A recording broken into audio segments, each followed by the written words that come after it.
Hey, hear me again. Ever felt awkward when someone speak Bangla too fast and you didn't know how to say I don't understand? Don't worry, today we will learn 10 ways to say I don't understand in Bangla. Number 7 is most useful. Number 1, I don't understand. Ami বুঝি না. Ami বুঝি না. Repeat after me. Ami বুঝি না. Ami বুঝি না. Second one is I didn't understand. Ami বুঝি নাই. Ami বুঝি নাই.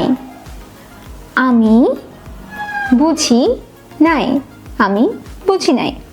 Number 3, I do not understand this part. Ami এই অংশ বুঝি নাই. Ami এই অংশ বুঝি নাই. আমি এই অংশ বুঝি নাই. Sentence 4, I do not understand everything. আমি সব বুঝি নাই. আমি সব বুঝি নাই. Repeat after me. আমি সব বুঝি নাই. আমি সব বুঝি নাই. Very easy. Sentence 5, I understand a little, not fully.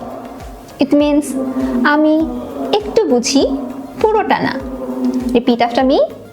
আমি একটু বুঝি, পুরোটা না.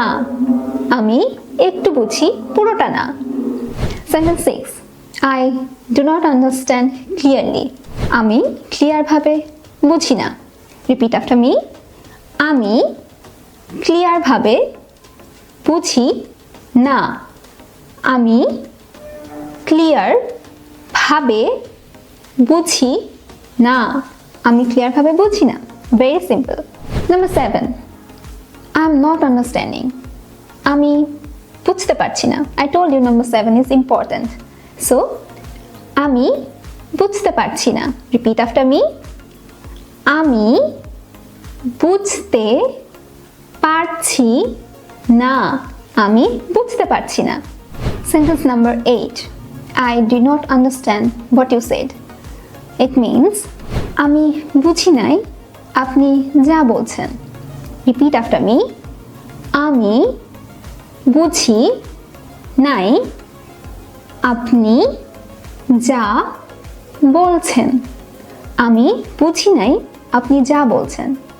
Second last is I did not understand anything. It means আমি কিছুই বুঝতে পারিনি. Say it with me. আমি কিছুই বুঝতে পারিনি.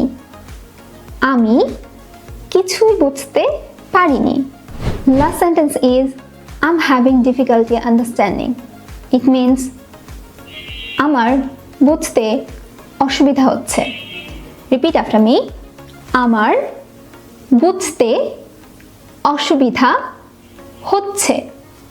আমার বুঝতে অসুবিধা হচ্ছে. Very simple. So here is 10 sentences that you can say easily that you don't understand. So if you want to learn directly from a native personal tutor, check the description below. Thank you. Bye.